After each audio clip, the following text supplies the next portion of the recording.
अगर मैसूर पाक में पाक है तो उसका पाकिस्तान से कोई लेना देना नहीं है। आम पाक में पाकिस्तान से कोई लेना देना नहीं है। उसी तरह से पाक कला का मतलब पाकिस्तान की कला नहीं है। पिछले 10 सालों में इस देश की जनता को जिस तरह से ब्रेन वॉश किया जा रहा है, जिस तरह से गोदी मीडिया जहर उगल रहा है, उसका परिणाम अब हम देख रहे हैं दोस्तों। जयपुर से जो खबर आई है ना दोस्तों, वो न सिर्फ दुखी करने वाली है, बल्कि अब हमें खुद पर हंसना चाहिए। अंतर्राष्ट्रीय तौर पर अब हम एक लाफिंग स्टॉक, हंसी के पात्र बन गए हैं। खबर क्या आप जानते हैं? आपकी स्क्रीन पर जयपुर शहर की मिठाइयों के नाम से दुकानदारों ने पाक शब्द हटाया। मोती पाक बना अब मोतीश्री। जहां पहले दुकानों पर मोती पाक, आम पाक, गोंद पाक, मैसूर पाक जैसे नाम लिखे होते थे, यहीं अब कई शॉप्स में बदलाव किया जा रहा है। यानी मोतीश्री, आम श्री, गोंद श्री, मैसूर श्री नाम दिए गए हैं। जहां जहां पाक लिखा हुआ था सबको हटा दिया गया। और ऐसा क्यों किया गया है? क्योंकि इन लोगों के मुताबिक दोस्तों, पाक का मतलब पाकिस्तान होता है। आप लोग इस कदर ब्रेन वॉश हो गए ना दोस्तों, कि आपका हकीकत से बहुत दूर का नाता नहीं रहा है। जी हां, आप हकीकत से बहुत दूर हो गए हैं। सबसे बड़ी बात, ये जो पाक शब्द है ना, जो मैसूर पाक के साथ जुड़ता है, इसकी जड़ें संस्कृत में है। और जब आप मैसूर पाक शब्द का इस्तेमाल करते हैं तो पाक का मतलब पाकिस्तान नहीं होता है। पाक का मतलब होता है कोई ऐसी चीज जो चाशनी में डूबी हुई है, जो मीठी है। इसीलिए मैसूर पाक, आम पाक, गोंद पाक, इसलिए इस पाक शब्द का इस्तेमाल किया जाता है। और सबसे बड़ी बात, अगर आज आप ये कह रहे हैं कि मैसूर पाक पाकिस्तान का है, तो क्या इसका मतलब यह निकाला जाए कि पाक कला यानी पाकिस्तान की कला? बताइए, हमारे यहां अक्सर इस शब्दावली का इस्तेमाल होता है ना, पाक कला। क्या इसका मतलब यह हुआ कि यह पाकिस्तान की कला हो गई? तो चलिए, चूंकि आप और हम इस कदर ब्रेन वॉश हो गए हैं, दिमाग से इस कदर खाली हो गए हैं, तो चलिए थोड़ी सी शिक्षा प्रदान करता हूं मैं अपनी सीमित जानकारी से। पाक कला दरअसल होती क्या है? क्योंकि आप में से कई लोग ये सोचेंगे कि पाक कला का मतलब पाकिस्तान की कला। तो आइए जानते हैं दोस्तों। पाक कला यानी भोजन की तैयारी, पकाने और परोसने की एक कला है जिसमें भोजन के स्वाद, रंग और बनावट को ध्यान में रखते हुए उसे तैयार करना शामिल है। इसे एक ऐसी कला माना जाता है जिसमें खाद्य पदार्थों को एक साथ मिलाकर नए और स्वादिष्ट व्यंजन बनाए जाते हैं। पाक कला में शामिल है भोजन की तैयारी। इसमें खाद्य पदार्थों की खरीद, साफ करना, काटना और विभिन्न तरीकों से तैयार करना शामिल है। खाना पकाना, इसमें विभिन्न खाने पकाने की तकनीकों का उपयोग शामिल है, जैसा कि उबालना, भाप देना, भूनना और बेकिंग। भोजन की प्रस्तुति, इसमें भोजन को एक आकर्षक तरीके से परोसना शामिल है, ताकि वो न केवल स्वादिष्ट हो बल्कि देखने में भी सुंदर लगे। भोजन के स्वाद और बनावट का विश्लेषण, ये तमाम चीजें होती है दोस्तों जब आप कहते हैं पाक कला। पाक कला का एक कतई अर्थ नहीं है कि इसका नाता जो है पाकिस्तान की कला के साथ है। आपको याद है ऑपरेशन सिंदूर के बाद किस तरह से कराची बेकरी को तोड़ा जा रहा था? हैदराबाद में, मुंबई में कराची बेकरी पर हमला हो गया। और ये जो दोनों बेकरीज हैं, ये जो तमाम बेकरीज हैं, इनके मालिक हिंदू हैं। भाई, कहीं पे कराची बेकरी लिखा हुआ है तो क्या इसका मतलब अब आप अपने ही देश के लोगों का नुकसान करें? अगर आप फवाद खान, हानिया मीर, इन सभी लोगों को भारत में काम करने से रोकना चाहते हो, बात समझ आती है। मगर अब आपको पाक शब्द से प्रॉब्लम है। और जैसे मैंने कहा, जहां जहां पाक शब्द को हटाया जा रहा है, चाहे वो पाक कला हो, मैसूर पाक हो, गोंद पाक हो, आम पाक हो, यहां पर पाक का मतलब नंबर एक, भोजन को प्रस्तुत करने का तरीका, और नंबर दो, जब आप इसे मैसूर पाक के संदर्भ में इस्तेमाल करते हैं तो इसका मतलब हो जाता है कोई ऐसी चीज जो मिठास में डूबी हुई है, चाशनी में डूबी हुई है। मैं फिर आपसे पूछना चाहता हूं दोस्तों, ये खबरें जब बाहर जाएंगी तो उसका क्या असर पड़ेगा? जिन दुकानदारों ने यह सब किया है उन्हें पता होना चाहिए कि मैसूर पाक का क्या मतलब है। बावजूद इसके जयपुर के दुकानदार ये सब कर रहे हैं। हम अपना मजाक क्यों बनवा रहे हैं दोस्तों? मैं फिर आपसे कहता हूं, गोदी मीडिया देखना बंद कीजिए। मैं आपका ध्यान खींचना चाहूंगा आईआईएमसी के एक ट्वीट की तरफ, Indian institute of mass communication. यहां पर इन्होंने पापा की परी की एक तस्वीर पेश की और क्या लिखा है इस पर गौर कीजिए। एक पत्रकार के तौर पर आपने क्या सूचना दी, यह जानना बहुत जरूरी है। हमेशा फैक्ट्स को जांचें और सूचना को अपना आधार बनाएं। मैं समझ नहीं पा रहा हूं कि क्या आईआईएमसी को शर्म आती है आपने जिस महिला पत्रकार को यहां पेश किया है, कि आपको याद है कि जब जहांगीरपुरी में बुलडोजर चल रहा था, तब ये पापा की परी बुलडोजर पर चढ़ के पत्रकारिता कर रही थी। यानी कि वो एक नायाब मिसाल थी कि भाई पत्रकारिता कैसे ना की जाए, क्योंकि जब वो बुलडोजर चल रहा था तभी सुप्रीम कोर्ट का आदेश आया था। बावजूद इसके पापा की परी जो है वो बुलडोजर पर चढ़ी रही। इनफैक्ट आईआईएमसी को ऐसे पत्रकारों को नहीं बुलाना चाहिए, मगर ऐसे पत्रकारों को बुलाया जाता है। और फिर यहां क्या कहा जा रहा है कि जब तक कॉन्फर्मेशन ना हो तब तक खबरों का प्रसारण ना हो। तो चलिए, दूध का दूध और पानी का पानी इसी चैनल ने चलाया था ना कि राजौरी में हमारे सैनिक बेस पर हमला हुआ था। याद है कि नहीं आपको? फिर सुनिए। राजौरी में फिदायीन अटैक की ये खबर है जो हम आपको बता रहे हैं। एक ब्रिगेड पर कश्मीर के इलाके में एक फिदायीन अटैक की भी खबर आ रही है।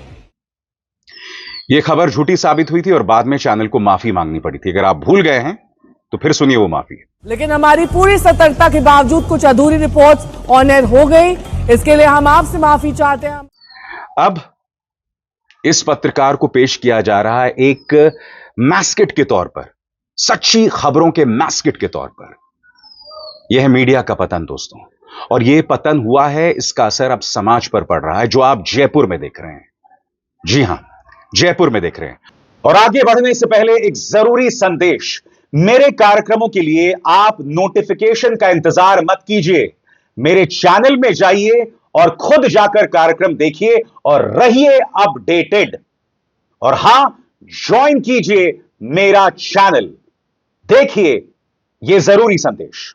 स्वतंत्र और आजाद पत्रकारिता का समर्थन कीजिए, सच में मेरा साथी बनिए। बहुत आसान है दोस्तों, इस ज्वाइन बटन को दबाइए और आपके सामने आएंगे ये 3 विकल्प, इनमें से एक चुनिए और सच के इस सफर में मेरा साथी बनिए। और जहां तक इस मीडिया की बात है, याद कीजिएगा दोस्तों, ज्योति मल्होत्रा, इस यूट्यूबर के बारे में न जाने क्या क्या कहा गया था कि यह पाकिस्तान के साथ जुड़ी हुई है, पाकिस्तान के लिए जासूसी कर रही है, तमाम किस्म की अनर्गल खबरें चलाई गई। अब पुलिस ने बयान जारी किया है, खुद पुलिस ने, कि जो तमाम बातें न्यूज चैनल्स में दिखाई गई हैं वो सरासर झूठ है। यानी ज्योति मल्होत्रा के खिलाफ और पाकिस्तान से उनके सबूतों को लेकर फिलहाल पुलिस के पास कोई प्रमाण नहीं है। मगर याद कीजिएगा, ज्योति मल्होत्रा को किस तरह से बदनाम किया गया था। ये न्यूज चैनल्स इतने बड़े कायर हैं कि इनसे एक आसान से सवाल का जवाब देते नहीं बना कि अगर ज्योति मल्होत्रा देश के सीक्रेट्स, देश की जो गुप्त जानकारियां हैं वो विदेशों में यानी पाकिस्तान को बता रही थी, तो भारतीय तंत्र में बैठा हुआ अधिकारी कौन था जो ये जानकारी लीक कर रहा था? क्योंकि ज्योति मल्होत्रा एक आम यूट्यूबर थी। वो ये जानकारी पाकिस्तान को तभी दे सकती है जब भारत के अंदर बैठा कोई अफसर ये जानकारी पाकिस्तान को दे रहा होता। मगर किसी भी गोदी मीडिया न्यूज चैनल ने ये सब नहीं किया। अब मैं आपको बतलाना चाहता हूं दोस्तों कि दरअसल क्या कहा है हिसार पुलिस ने आपके स्क्रीन पर। सबसे पहले पत्रकार नरेंद्र नाथ मिश्र के इस ट्वीट पर गौर कीजिए। ज्योति मल्होत्रा केस में पुलिस खुद मान रही है कि उसके हाथ अब तक उसके पाक जासूस होने के पुख्ता सबूत नहीं है और टीवी पर उसका पाकिस्तान के साथ जन्मों का रिश्ता तक निकाल लिया गया। कितनी कहानियां रच दी गईं। पहले दिन से कह रहा हूं कि अगर ज्योति जासूस है तो बड़ी खबर सरकार के वो टॉप ऑफिसर हैं जिन्होंने ज्योति को क्लासिफाइड सूचना दी होगी, वे भी पकड़े जाने चाहिए। अगर वे नहीं हैं तो ज्योति केस वैसे भी हवा हवाई है, जो बात अभी कुछ देर पहले मैंने आपको बतलाई थी। अब मैं आपको बतलाना चाहता हूं दोस्तों, पत्रकार मनदीप पुनिया ने, पुलिस ने ज्योति मल्होत्रा के बारे में जो जानकारी पेश की वो मैं आपको पेश करना चाहता हूं दोस्तों। एक एक शब्द पर गौर कीजिएगा, क्योंकि याद कीजिएगा ज्योति मल्होत्रा के बारे में न्यूज चैनल्स ने न जाने कितना जहर, कितनी वाहियात खबरें चलाई थी। और आपको याद होगा ज्योति मल्होत्रा का जिक्र मैंने भी अपने प्लेटफॉर्म पे किया था और तब मैंने कहा था कि दूध का दूध और पानी का पानी हो जाए। अगर प्रमाण है तो ये सामने आने चाहिए, मगर पहले से ही उनके खिलाफ विच हंट शुरू नहीं होना चाहिए। बताता हूं मैं आपको पुलिस ने क्या कहा है एक एक करके। पहला, पूरे मामले में जांच हिसार पुलिस कर रही है और आरोपी हिसार पुलिस के ही हिरासत में है। कुछ केंद्रीय जांच संस्थाएं आरोपी से समय समय पर पूछताछ कर रही हैं और इनमें से किसी भी संस्था को आरोपी की हिरासत नहीं सौंपी गई। दूसरा, आरोपी की किसी भी सैन्य, रक्षा या रणनीतिक जानकारी तक पहुंच होने के बारे में कोई तथ्य अभी सामने नहीं आया है। तीसरा, पुलिस द्वारा जब्त इलेक्ट्रॉनिक उपकरणों को जांच के लिए फोरेंसिक लैब भेजा गया है, जहां विश्लेषण जारी है। अभी तक विश्लेषण का परिणाम हिसार पुलिस को सौंपा नहीं गया है। आरोपी के व्हाट्सएप चैट के बारे में अभी कुछ भी टिप्पणी नहीं की जा रही है।